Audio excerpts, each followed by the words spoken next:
It's late, you're half asleep, and you open the app to check your retirement account. There's the little green number at the bottom, and there's that quiet hint of, okay, I'm doing this right. That number might be the most comforting assumption in your financial life. Because the scariest forecast on Wall Street isn't a crash. It's a single quiet number that slid past you. 3%, that's the annualized return Goldman Sachs calculates we're stuck with for this decade. We are already 2 years into that forecast, and for those counting on a massive recovery, the clock is ticking. Not 3% plus inflation, 3% period, which after inflation is basically zero. And the same bank publishing that is telling you to stay fully invested and trust the market. Same firm, same month.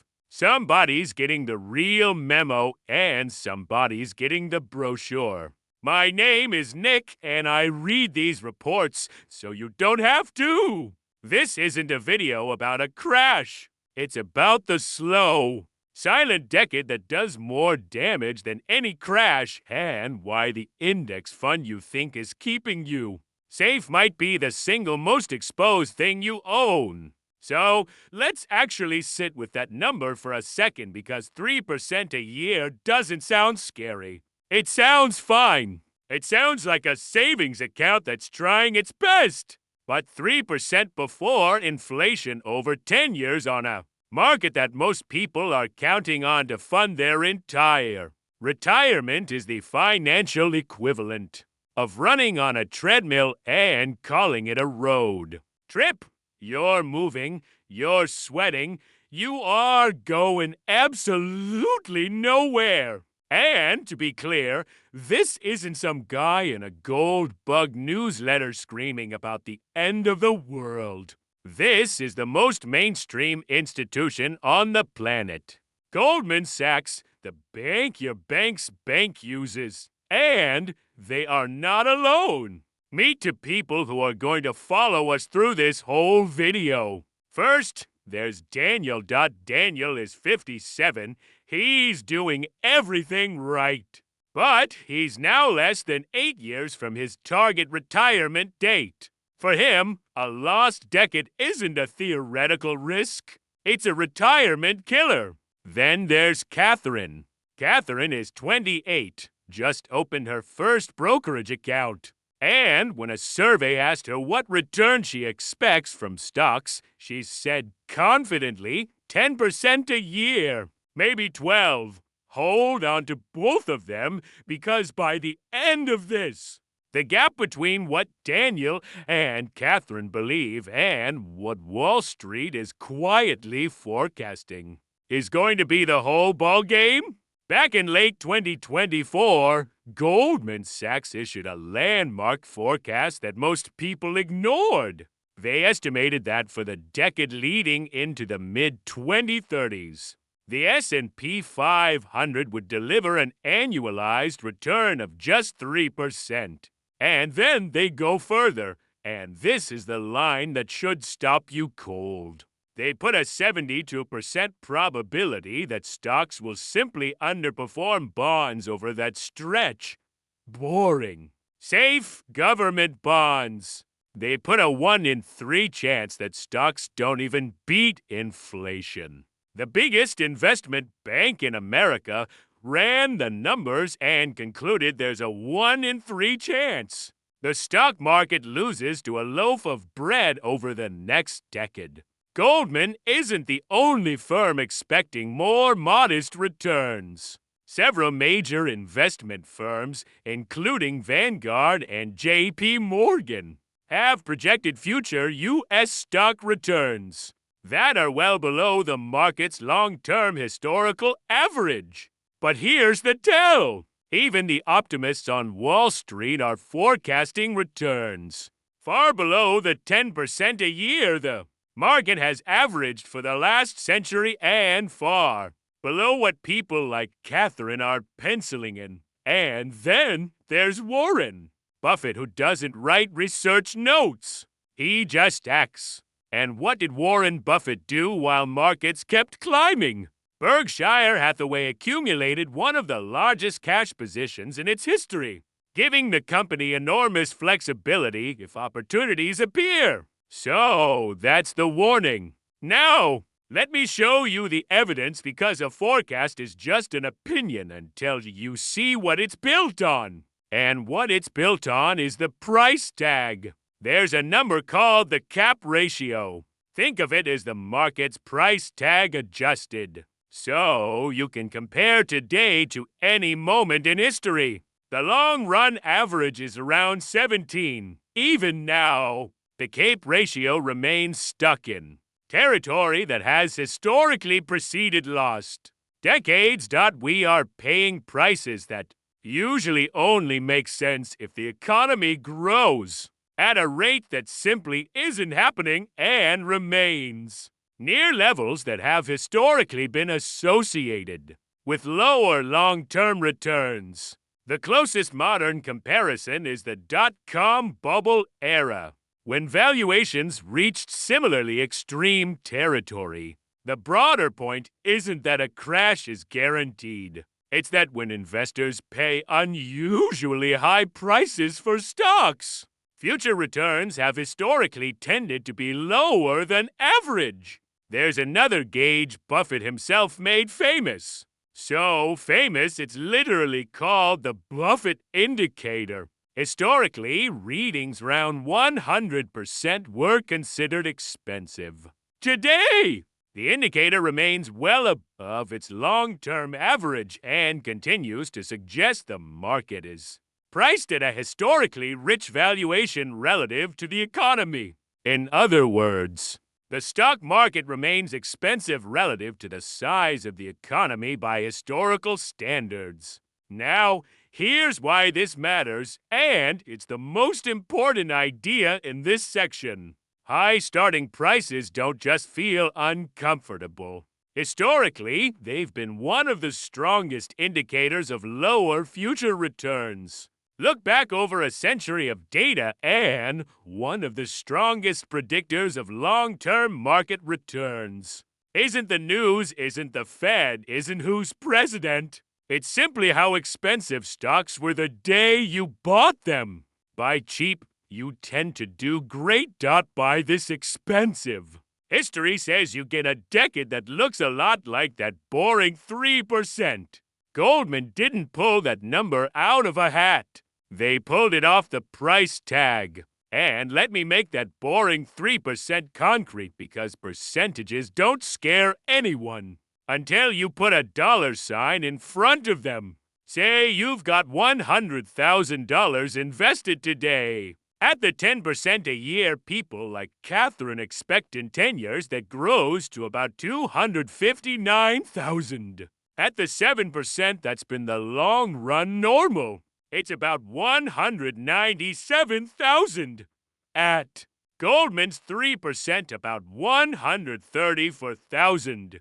That's a $62,000 gap between the normal you're casually assuming in the future Wall Street is actually modeling. And that's on just 100 grand. Scale it up to a real retirement balance, and you're not missing a nicer vacation.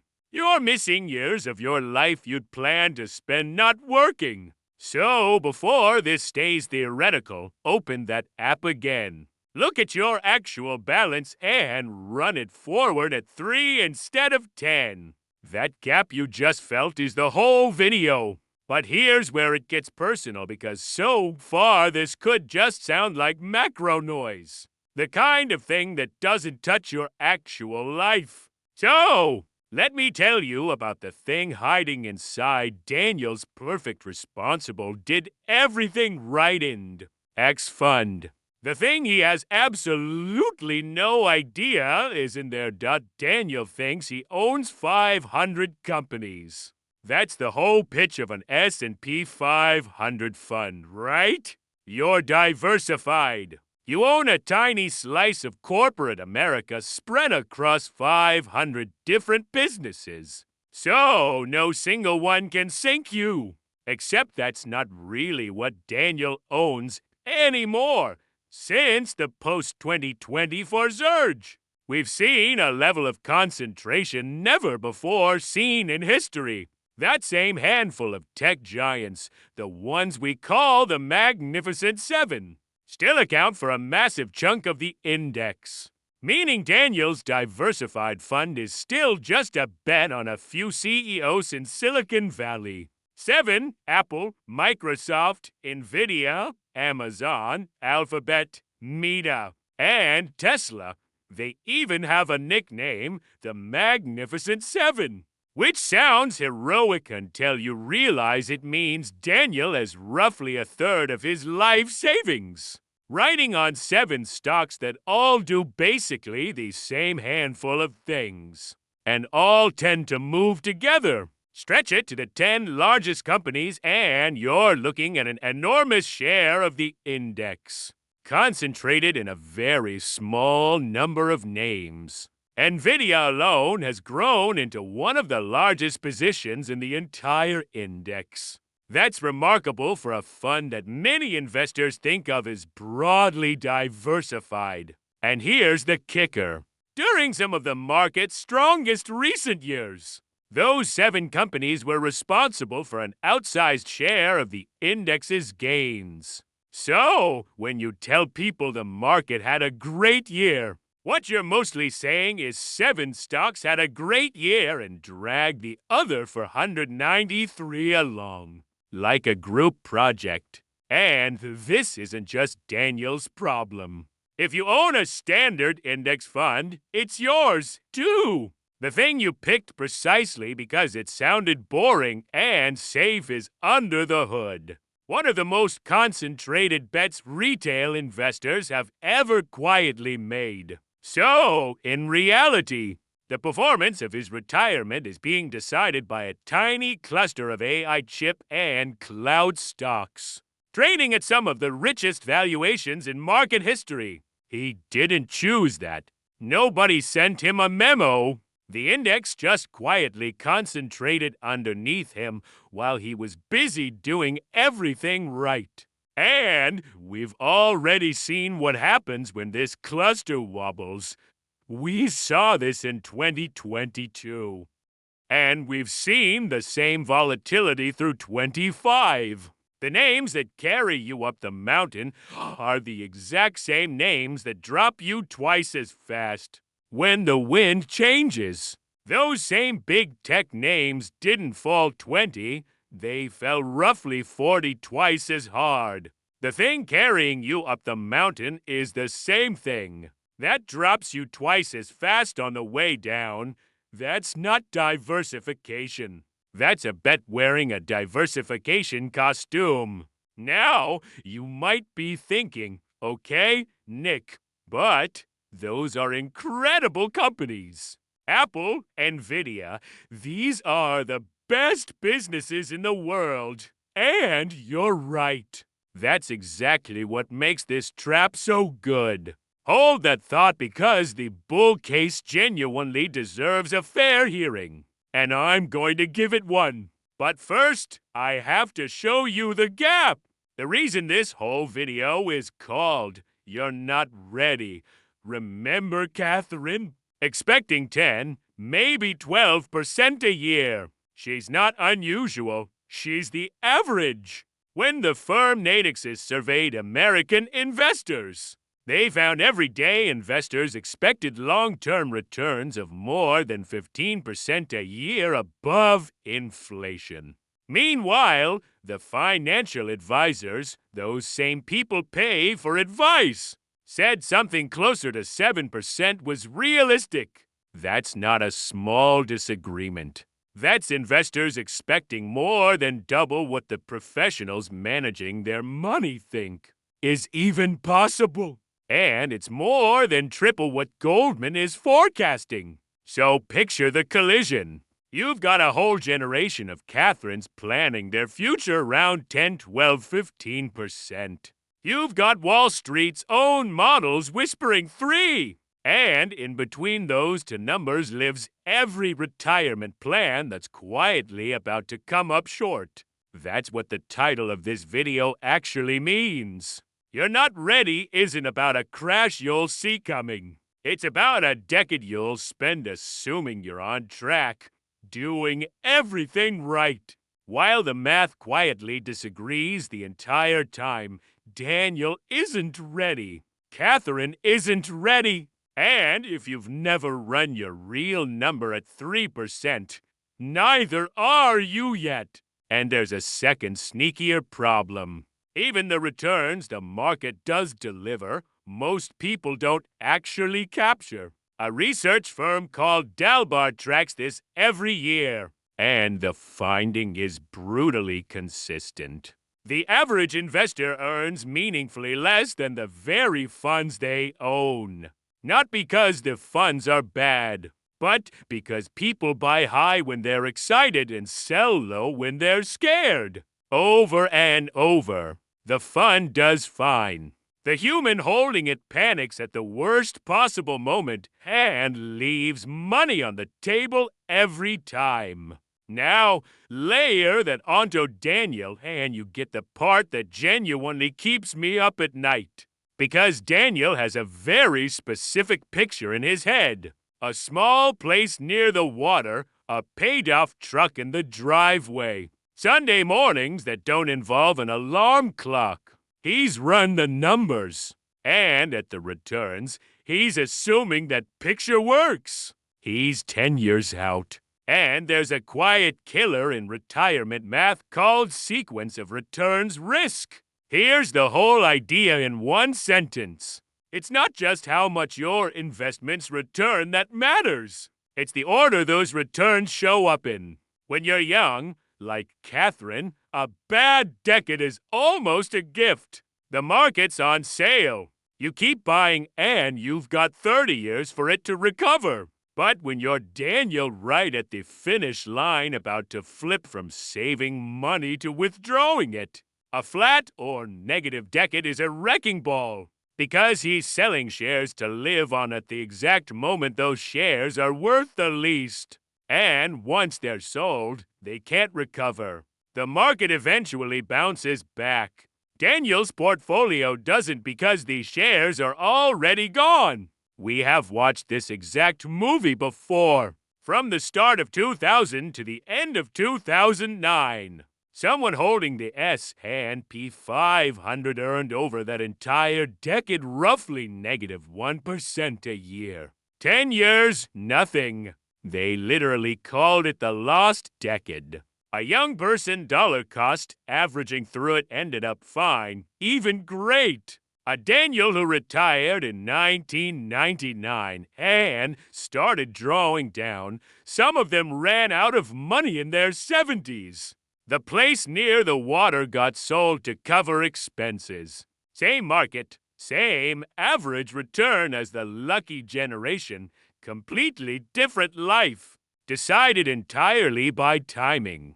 He didn't control and couldn't see coming. And, if you want the true nightmare version, look at Japan. In 1989, the Japanese stock market hit an all-time high. Expensive, concentrated, everyone's certain it would climb forever. It then took 34 years to get back to that level. 34. A baby born the day that market peaked could have a mortgage and a midlife crisis. Before it broke even. Markets do not owe you a recovery on your schedule. So, if you're feeling that knot in your stomach right now, good. That's not panic. That's just you finally seeing the board clearly, probably for the first time. And, honestly, this is the exact moment people ask me the question I get asked more than any other. Which is, Nick, how do you have time to read all these mind-numbing bank reports and actually find this stuff? And the honest answer is that I built a little system around it. And I ended up putting the whole thing into a school community I run where I show people how I turn this kind of research into content that actually performs on YouTube, even starting from zero. The link's down in the description. And that's genuinely all I'll say about it. back to your portfolio. Because now I owe you the other side the way I promised. And the usual reminder here. I'm not your financial advisor. This isn't financial advice. It's just the math and a little history. So here's the honest bull case. And it is not nothing. Those magnificent 7 companies are not the Pets.com of the year 2000. They are absurdly profitable. They print real cash right now, today. NVIDIA's chips aren't a promise about the future. They're sold out in the present.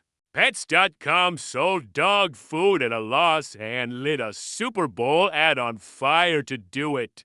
NVIDIA can't make the things fast enough. That is a genuinely different animal. And the argument goes that artificial intelligence could be a real productivity revolution.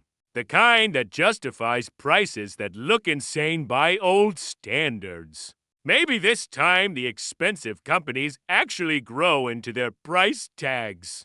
It has happened before. And here's the most important piece of honesty I can give you. The people warning about valuations have been warning for years. Stocks were technically expensive in 2017 and 2019 and 2021. And anyone who sold and sat in cash missed enormous gains. The CAPE ratio is a brilliant 10-year compass and a useless next week GPS. It tells you the weather for the decade and nothing about tomorrow. Anyone who promises they know the day this turns is selling something. Nobody knows the when. We only know the setup. So, what do you actually do with all this? Because the wrong answer, the one that quietly ruins people, is to panic, to get scared, sell everything, and sit in cash waiting for a crash that might be 3 years and 40% of gains away. That's not protecting yourself. That's making the Dalbar mistake on purpose. Don't be the person who flinches. The real answer is quieter and more boring, which is usually how you know it's right. And the cleanest way to show it is to go back to the 2 people we started with. Because the fix looks completely different depending on which one you are. Start with the warning itself because it's narrower than it sounds. It was never get out of the market. It stopped being secretly a lin on 7 stocks. So the move is to own more than that. There are versions of the S&P 500 where all 500 companies count equally. Instead of letting 7 of them run the show, there's the rest of the world.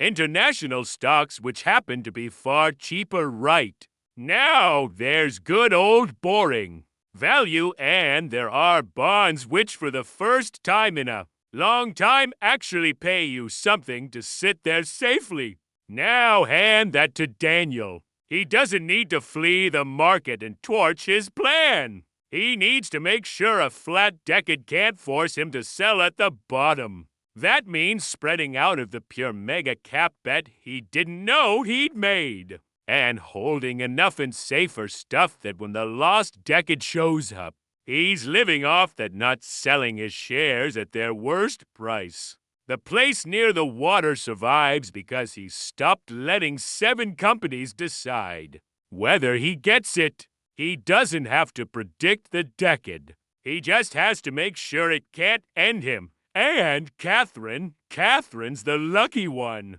She just doesn't feel like it yet. A cheap, ugly, sideways decade right at the start of her investing life is the best gift the market can hand her. As long as she keeps buying through it and drops the fantasy that she's owed 15%.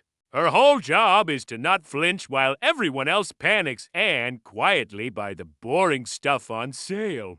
Keep the habit, lose the fantasy number, and let 3% today become her 7% later.